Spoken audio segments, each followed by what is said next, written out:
Mel Gibson não fez apenas um filme, ele construiu um monumento pessoal, uma obra que não nasceu apenas do desejo de entreter, mas sim de um impulso quase espiritual. A Paixão de Cristo não surgiu de um brainstorming de estúdio, de uma pesquisa, de mercado ou de uma aposta para agradar um público em busca de novidades. Nasceu de um homem em conflito com o mundo ao seu redor, e em paz apenas com sua convicção. Gibson não queria contar a história de Jesus como tantos outros já haviam feito. Ele queria tocar a essência, ir além da superfície limpa e teatralizada que o cinema tradicional costumava entregar. Ele queria mostrar o sangue, a carne, a dor, mas não pela dor em si. Ele queria que o sofrimento tivesse peso, que a cruz não fosse apenas um símbolo, mas um acontecimento. Queria que o espectador fosse forçado a encarar o que normalmente se evita, o sacrifício em sua forma mais crua, mais humana, mais brutal. Para isso, ele precisou ir contra tudo e todos. Hollywood não queria esse filme. Estúdios grandes o rejeitaram. Produtores diziam que era um projeto louco, inaceitável. Um filme em aramaico, sem estrelas americanas, com cenas de tortura que fariam a censura se arrepiar. Quem financiaria isso? Quem distribuiria? Quem compraria ingresso? Mas Gibson não recuou. Se fosse necessário vender os próprios bens, ele faria. E de fato foi o que fez. Financiou tudo com seu próprio dinheiro. Tomou um risco que poderia ter sido sua ruína, mas o risco foi proporcional ao propósito. E qual era esse propósito? Mostrar a verdade. A verdade segundo sua fé. A verdade que o tocava de forma íntima, quase mística.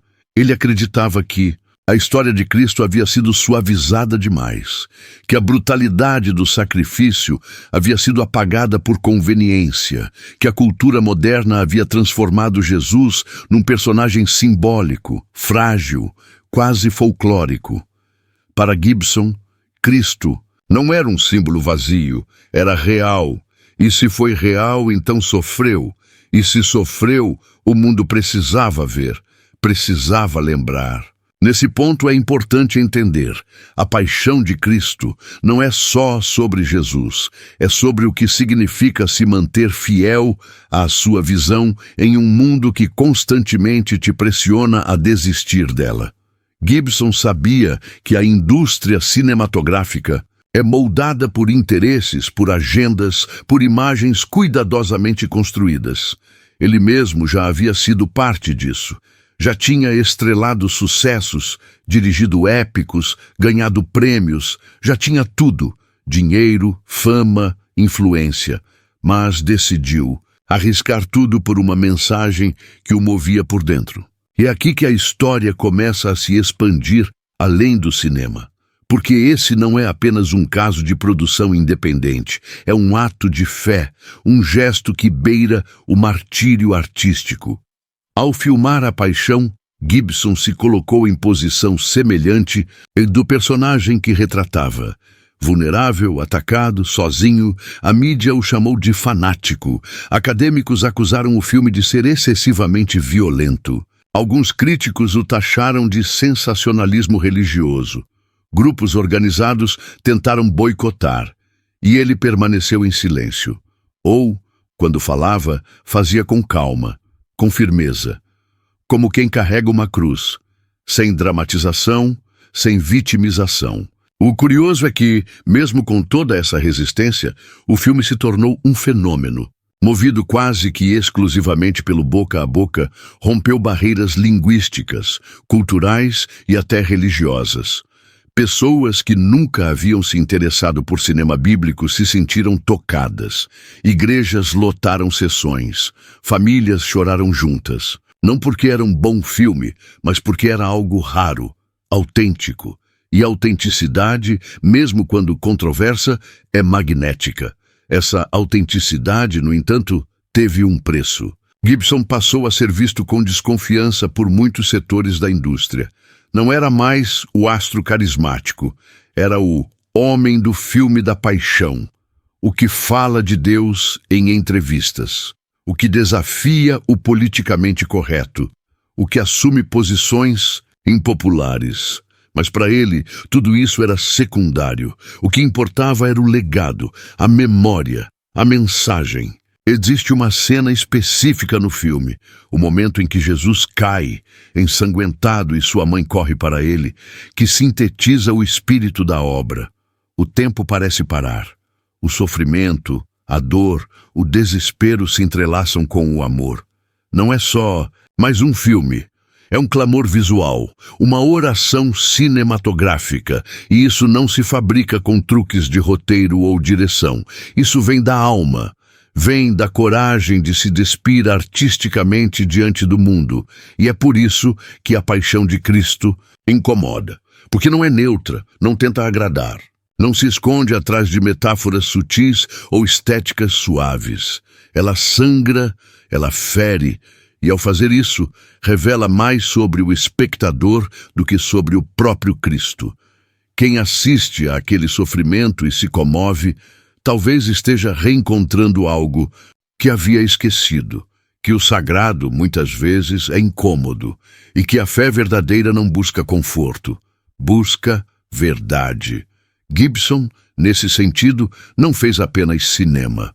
Fez um ato de resistência contra a superficialidade, contra a anestesia espiritual, contra o conformismo artístico. Ele nos lembra que existem histórias que precisam ser contadas, mesmo que custem caro. Que existem verdades que não podem ser silenciadas por conveniência cultural. Que a arte, quando conectada a uma missão interior, é capaz de mover montanhas, mesmo que não agrade a todos. E talvez seja exatamente esse o ponto. Não se trata de agradar, se trata de tocar, de provocar, de fazer pensar. E mesmo que alguns rejeitem ou critiquem, o impacto está feito, a semente está plantada. E a coragem de Gibson continua ecoando como um lembrete. É possível ser fiel a si mesmo em meio ao barulho do mundo. É possível carregar sua cruz e, ainda assim, transformar o caminho em arte. Mel Gibson, ao decidir mergulhar nesse projeto, sabia que não haveria retorno. Era como atravessar um deserto sem garantias de encontrar água do outro lado. E ele não estava apenas apostando sua carreira, estava apostando sua identidade. Porque a paixão de Cristo não é um filme de concessões. Ele não tenta suavizar para tornar-se palatável, não tenta diluir para caber nas caixinhas da indústria. Pelo contrário, é um grito que atravessa o véu da neutralidade artística, e isso cobra um preço emocional e pessoal imenso. Durante as filmagens, o ambiente no set era quase espiritual.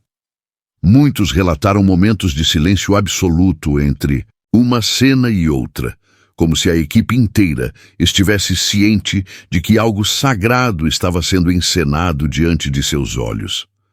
O ator Jim Caviezel, escolhido para interpretar Jesus, passou por experiências físicas e psicológicas extremas. Frio intenso, quedas, ferimentos reais, isolamento, tudo para manter a integridade do que estava sendo transmitido.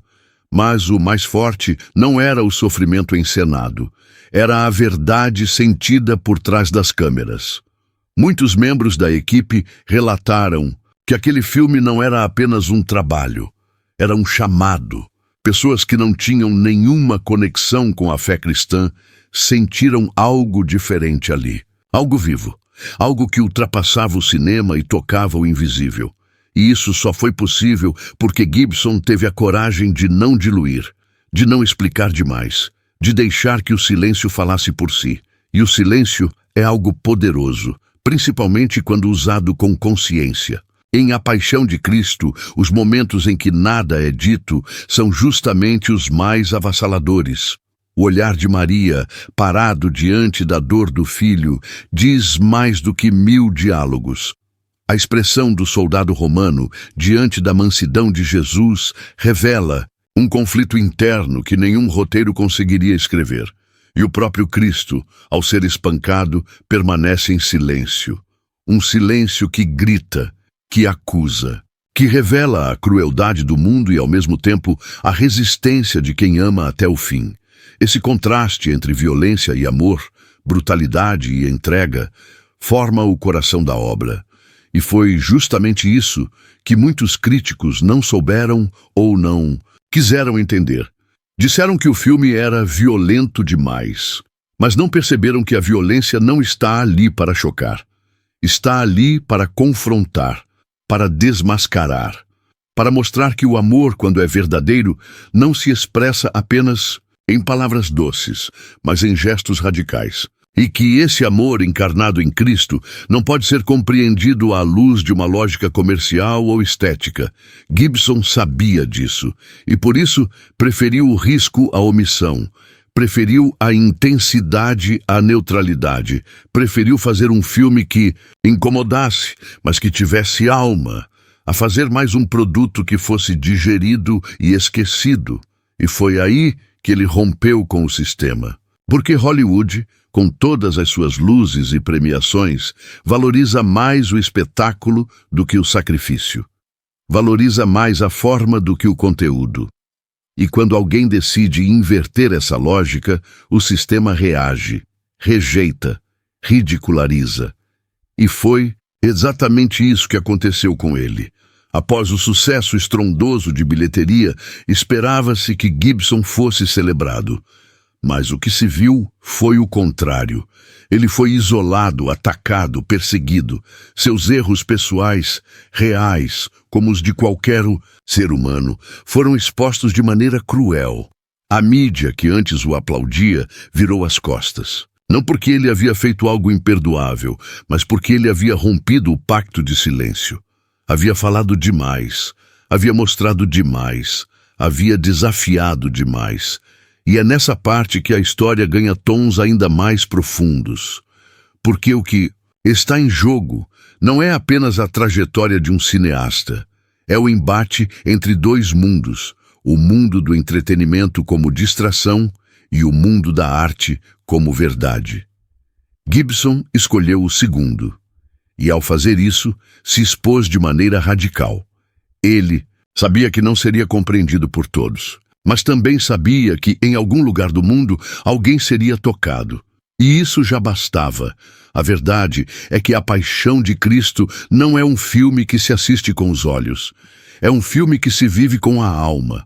Há algo em sua estrutura, em sua brutalidade poética, em seus silêncios e pausas, que nos obriga a confrontar nossa própria condição. Que nos obriga a perguntar: o que eu faria se estivesse ali? Eu também cuspiria? Também viraria o rosto? Também escolheria Barrabás? Ou teria a coragem de olhar nos olhos daquele homem e reconhecer que ele está ali por mim? Gibson não responde essas perguntas. Ele as lança no ar, como quem atira uma pedra no lago e observa as ondas se expandindo. Ele não quer impor uma mensagem, ele quer provocar uma experiência. E é por isso que o filme não envelhece, porque não é preso ao tempo. É um espelho.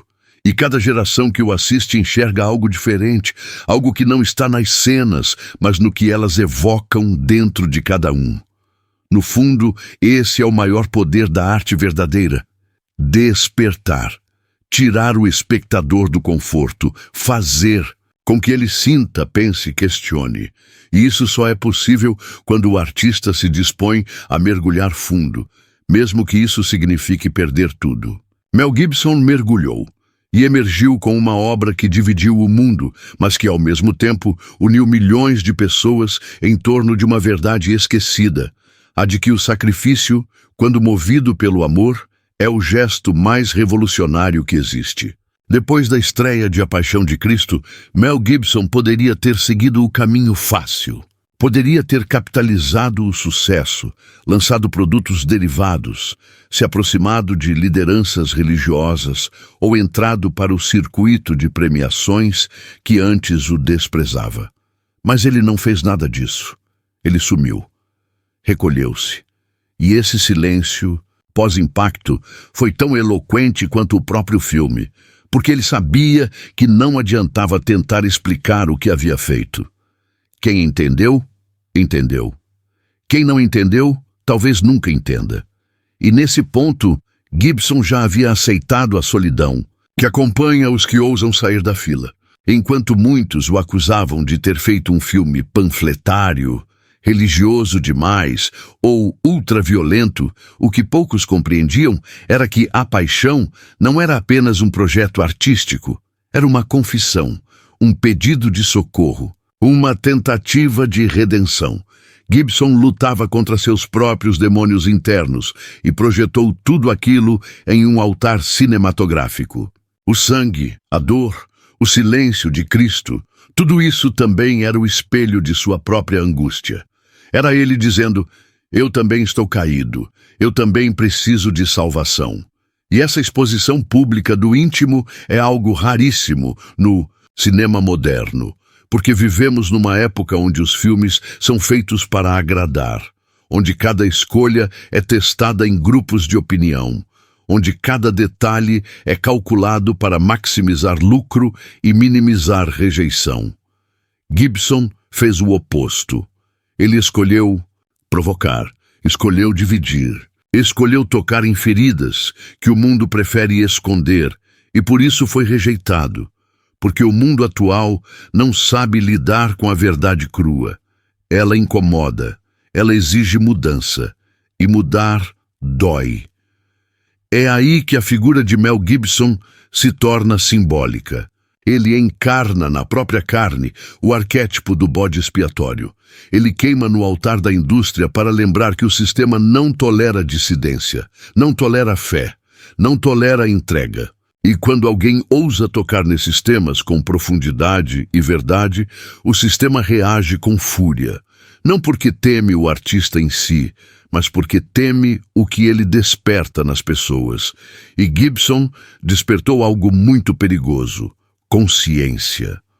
Consciência de que estamos anestesiados, de que nos acostumamos com um cinema superficial, onde tudo é espetáculo e nada é verdade, de que trocamos a profundidade por entretenimento vazio.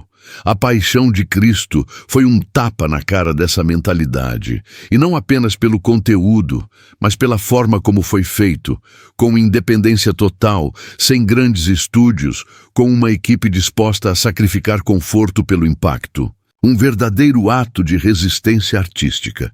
E por mais paradoxal que pareça, foi justamente essa independência que o tornou ainda mais alvo de ataques. Porque se o filme tivesse sido feito por um grande estúdio, com filtros e moderações, talvez tivesse sido mais aceitável. Mas o fato de um único homem ter bancado tudo, apostando sua fortuna, sua reputação e sua carreira, incomodou. Porque mostrou que ainda existe espaço para a coragem, que ainda é possível fazer arte com verdade. E isso é perigoso demais para um sistema que lucra com a alienação. Ao longo dos anos, o silêncio em torno de Gibson foi se tornando espesso. Ele virou o nome que não se menciona, o talento que se ignora. Mesmo com novos filmes dirigidos com maestria, como Até o Último Homem, ele nunca foi completamente perdoado. Porque o que ele fez não foi apenas ousado. Foi imperdoável para um sistema que exige conformidade. Ele confrontou a estrutura com o símbolo mais poderoso da história, Cristo, e fez isso sem pedir desculpas. Mas é justamente nesse ponto que a figura de Gibson se eleva para além do cinema. Ele se torna um símbolo, um lembrete de que toda verdadeira transformação exige sacrifício, de que há um preço a ser pago por tocar o sagrado, e de que, muitas vezes, os que ousam fazer isso acabam sendo crucificados, não com pregos, mas com escárnio, cancelamentos, manipulações e isolamento. É o mesmo roteiro que se repete ao longo da história. Quando alguém fala demais ou sente demais, é visto como ameaça. E mesmo assim, ele não recuou, não se retratou, não alterou uma vírgula do que fez. E isso, por si só, já é um ato de resistência espiritual. Porque vivemos numa era onde todos parecem moldar suas opiniões ao vento, onde poucos permanecem de pé quando a maré vira. Gibson ficou sangrando, machucado, questionado, mas de pé.